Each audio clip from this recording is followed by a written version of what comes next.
I love horror movies, but I am not that fond of horror games. They move a bit too slow for my taste and I can never get over the pacing. So I had no business in playing a game like The Last of Us. But I got my PS4 many years ago and was looking for another game to add to my library. And with the constant 10 out of 10s this game had received from both audiences and critics, I thought I would put the money down and give it a go. And by the time I had finished it, even I awarded the game a 10 out of 10, which is totally unexpected from me. And that brings us to the new live action show on HBO, and I'm reviewing both of these from the perspective of a viewer, so no one can say, of course that scene was better in the game, because you're actually playing it. The whole point of these versus videos for each episode is to see which version told the story better from a viewer's perspective. So with that said, let the battle commence. The Last of Us on HBO is a direct adaptation of the video game, but it does make some additions that are worth pointing out. First off, the show starts with some additional opening scenes, and this does two things. One, it gives you a talk show scene in 1968 that talks about the contagious virus that eventually infects everyone. And two, it allows you to spend more time with Joel's daughter and see what she was getting up to before the massive event happened. And it is very impressive how closely the show stays true to the game. Video game movies from Hollywood always go astray from the source material, and I'm very happy to see now that they're coming to their senses and moving away from that. So I am very impressed that The Last of Us show is following the story template from its source material. Now it's not all perfect. One thing I noticed about this episode is that everything seemed way too clean. There were no objects in the environments that would suddenly collapse in front of the characters. Aside from one, there was no extended scene of zombies chasing after Joel when they were on the road or escaping on foot, and even the music and sound design is very laid back and not chaotic or heart pumping like the equivalent scenes in the game. And even before the apocalypse happened, I found the streets to be unusually empty and quiet, almost like there were no inhabitants around. And the show, at first surprisingly, and then annoyingly, would avoid the action set pieces from the game. And even the action it does include has elements cut from it which massively undercuts the tension. For example, there were no zombies chasing Joel and his daughter as they were driving away, and there were no close calls where you get to see the aggressiveness of these zombies, and you didn't see much of them attacking nearby bystanders as Joel was running, and it made the environments and the panic feel quite lifeless. And that's not the only scene. When they stop their car in the middle of all this traffic, one guy gets out of his car and a couple of zombies show up and kill both him and his wife who is inside, and Joel has to reverse before it comes for them.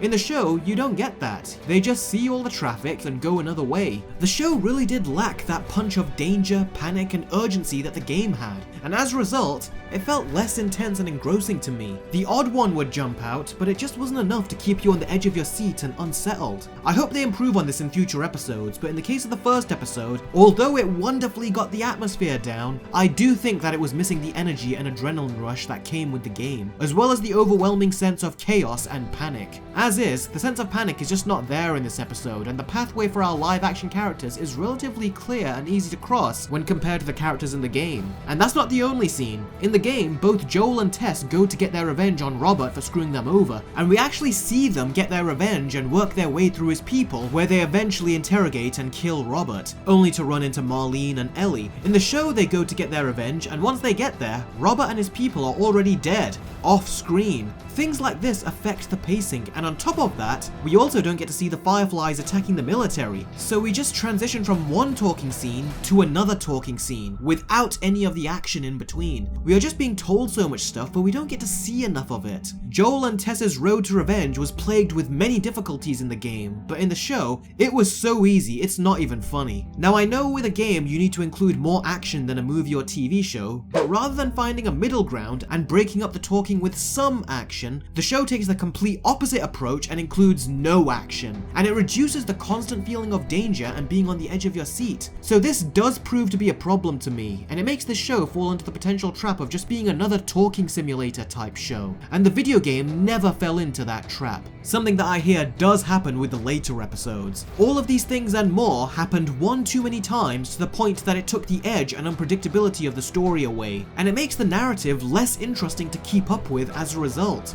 So I think that the pacing, the world building, and the execution of the story are diluted in the show, and the game did it so much better. The more action-packed moments made you and the characters appreciate the quieter moments, but when the show largely consists of quieter moments, they eventually just feel generic and repetitive. I've gotta say though, as soon as Joel and Tess go on their revenge mission, that's when the show picked up for me, and it really felt like the show put some energy into it, which it was severely lacking prior. So the superior story and action has to go to The Last of Us, the game.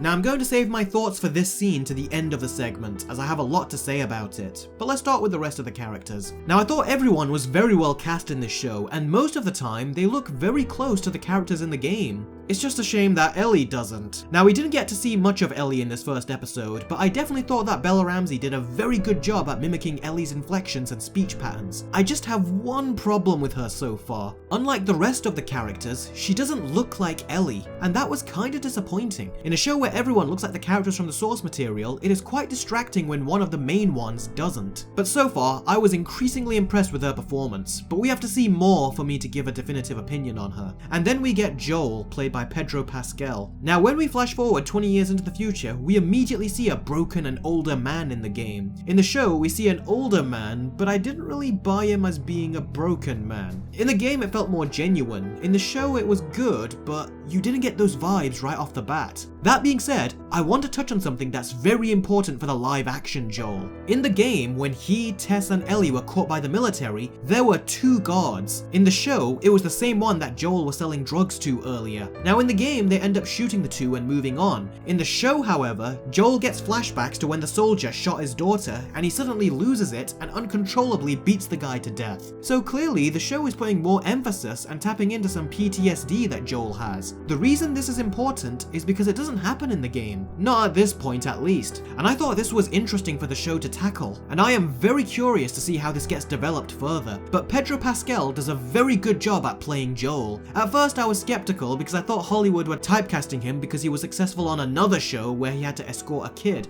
and they most likely did, but I thought he did a better job than I initially thought. I guess it's just that I thought that John Krasinski should have played the live-action Joel. He showed traces of Joel in A Quiet Place, and I thought he would have done an amazing and more accurate job. He even has a deeper and more accurate voice than Pedro Pascal. But Pedro Pascal is still very good, and I am really eager to see him act out some of Joel's later scenes. For those of you that have played the game, you know what I'm talking about. Now it's time to talk about the death of Joel's daughter. In the game, it is so iconic and a twist that no one saw coming, as you are actually playing as her in the opening, and that was a perfect and ingenious misdirect. And the acting we get here is some of the best we have seen in any video game, and it made me and everyone playing in shock and near tears. Oh no. Sarah. Move your hands, baby. I know, baby, I know. Listen to me, I know this hurts, baby. You're gonna be okay, baby. Stay with me. I'm gonna pick you up. I know, baby. I know it hurts. Come on, baby. Please. I know, baby. I know. Sarah. Baby. Don't do this to me, baby. Don't do this to me, baby. Come on. No. No. No. No. No. Please. Please, please, please don't. Please.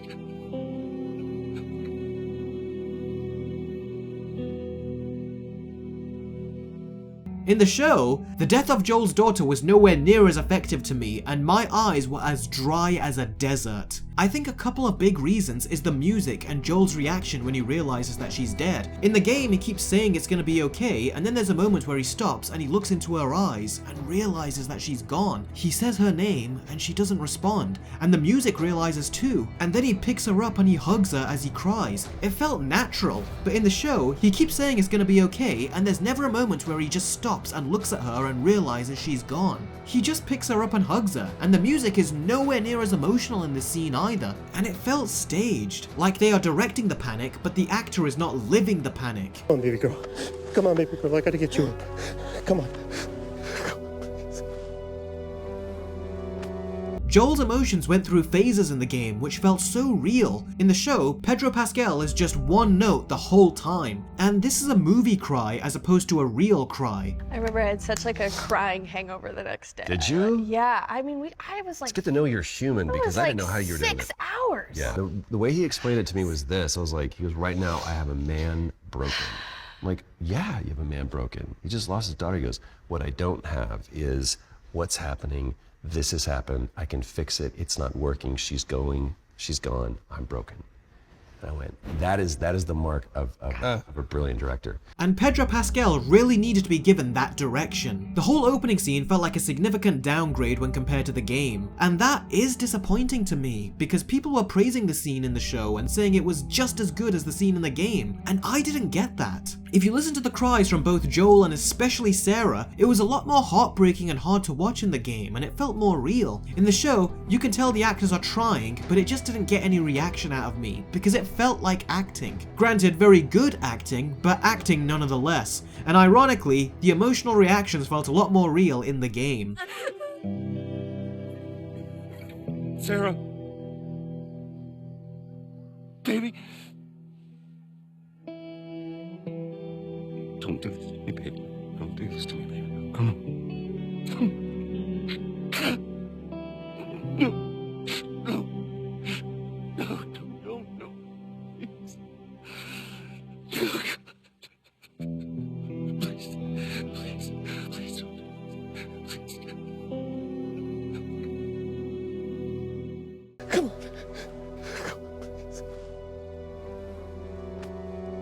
Something you might not know about this scene is that Neil Druckmann had already shot it with his actors 9 times, and the scene was done. But 2 weeks later, he went back to the actors and, much to their dismay, said, let's do it again. I just told Neil, it's like, when that day comes for us to shoot that, I need a heads up. About a week before, he said, it's time. We're gonna do that scene.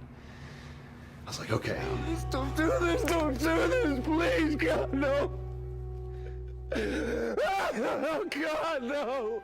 It was the first take, and I felt really good about it. And it was like, Neil said, okay, let's do it again.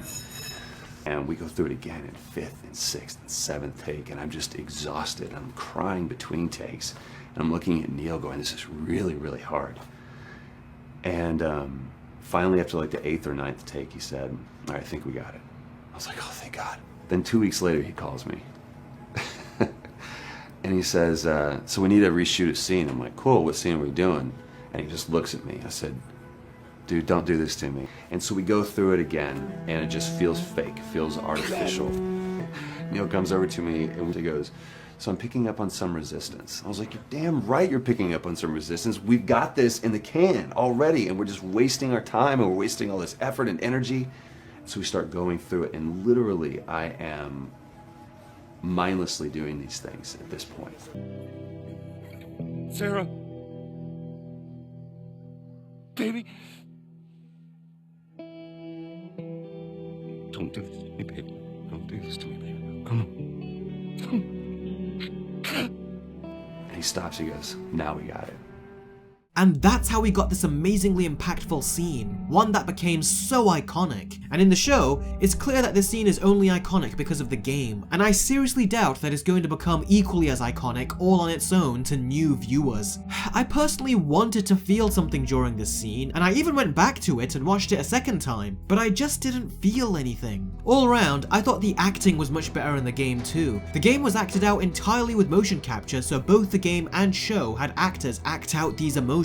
And going back to the game again in preparation for this video, yeah, it still really holds up and is incredibly emotional. The actors in the show are just not going to the same emotional place as the actors in the game did. So although the show does a great job with its casting and the actors give great performances, I still think that the actors for the game did a much better and much more moving job. So the superior characters as well as the superior performances goes to the game. So I stopped the game at the exact point in the story that the first episode stopped. 1 hour and 20 minutes with the first episode was 1 hour 8 minutes into the game, which is funnily enough very close, but give or take as it depends how fast you play through the game. And I feel like the game managed to do so much more in that runtime whilst also keeping a stellar hold on its pacing. The easiest way I'm able to make peace with the HBO show is if I tell myself that it's a lower budget version with HBO acting, which has always come with its own kind of tone, atmosphere and talking style I always found to be more subdued. And I say lower budget, but how much could it cost to throw a few zombies in there and the odd shootout? This show really needed to spread out its talking with some action. The game did just that, and the characters would continue to interact as they took the odd break from fighting. Here, it's all talking and it's already putting me off. So that's my biggest complaint with this show so far. The other complaints don't really matter too much and I can look past them, so long as it picks up with its pacing and makes it match the perfect pace of the game. Because as is, the pace of the first episode is massively inferior, and this is supposed to be the more eventful part of the story, so when we do get to the slower parts of the game, I can't imagine how slow they'll be in the show. As for the additional scenes in the show, they are clearly not necessary as the game didn't include them and everyone was still able to follow the story, but they do make the show different and doesn't make it an exact copy of the game, which is something I feared going in. It did make me want to replay the game, which I guess means that they did their job, but I also wanted to replay it because the game did it better. The game made me really feel emotions for these characters, and I just don't in this first episode. So far, this episode may have captured the look of The Last of Us, and it even captured the tone, but it didn't capture the heart. The show feels like it's trying, but it's ultimately heartless. I could easily recommend that a non-gamer watch a video on YouTube of someone playing the game all the way through before I recommend they watch the show based on the first episode. And with the new PS5 remake, you have a more graphically up-to-date version that is even more movie-like now. It's time for the scores. The game's opening 1 hour and 8 minutes, give or take, is perfect, and I wasn't even playing it, and that speaks to the fantastic and timeless execution of the game's storytelling. There was never a dull moment, and I was glued to my projector screen from beginning to end, and it gets a well-deserved 10 out of 10. As for the show, it felt like there was a lot of stopping and starting. It has beautiful cinematography, a great tone, and a superb attention to detail, but it didn't provide variety to its storytelling. The talking needs to be broken up, the zombie appearances feel telegraphed and don't take you by surprise, and I thought that the action in the first episode was too little and not good enough. Great camera work and cinematography, but not much going on in the frame when compared to its source material. And the episode did feel like a talking simulator at times. So I found this episode to be okay. So it gets a high 6 out of 10.